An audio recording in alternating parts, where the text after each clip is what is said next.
പ്രണയം വളരെ മനോഹരമായ അനുഭവമാണ്. നമ്മളെപ്പോഴും പ്രണയിക്കുന്നവർക്ക് മാത്രമേ അതിൻ്റെ വാല്യൂ മനസ്സിലാവുള്ളൂ. ഒരിക്കലും നഷ്ടപ്പെട്ട് കഴിയുമ്പോൾ മാത്രമേ അതെത്ര വിലപ്പെട്ടതായിരുന്നു മനസ്സിലാവും.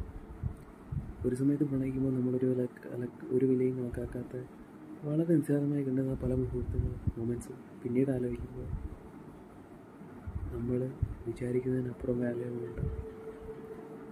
നമ്മുടെ തെറ്റുകൊണ്ടായിരിക്കാം ഒരു നിമിഷത്തെ തെറ്റിദ്ധാരണ കൊണ്ട് നഷ്ടപ്പെട്ട പ്രണയങ്ങൾ ഒരുപാടുണ്ട്. പിന്നീട് ഇത് ആലോചിക്കുമ്പോൾ അവരുടെ കൂടെ ഉണ്ടായിരുന്ന നിമിഷങ്ങൾ നമുക്ക് എത്രത്തോളം പ്രിയപ്പെട്ടതായിരുന്നുവെന്ന്, അതൊക്കെ നമ്മളെ എത്രത്തോളം സന്തോഷിപ്പിച്ചിട്ടുണ്ടായിരുന്നുവെന്ന്, നമ്മുടെ ഹൃദയത്തിൽ അത് എത്രത്തോളം ആഴത്തിൽ ഇപ്പോഴും ഉണ്ട് എന്ന് തിരിച്ചറിയും. ഒരിക്കൽ പ്രണയിച്ചത് അങ്ങനെയൊന്നും പോകില്ല, എപ്പോഴും മനസ്സിലുണ്ടാകും. അതുകൊണ്ട് എപ്പോഴും കൂടെയുള്ളവരെ ചെറിയ വഴക്കുകളുണ്ടായാലും അതൊക്കെ മാറ്റി ചേർത്ത് നിർത്താൻ ശ്രമിക്കുക. നഷ്ടപ്പെടുമ്പോഴേ അതിൻ്റെ വേദന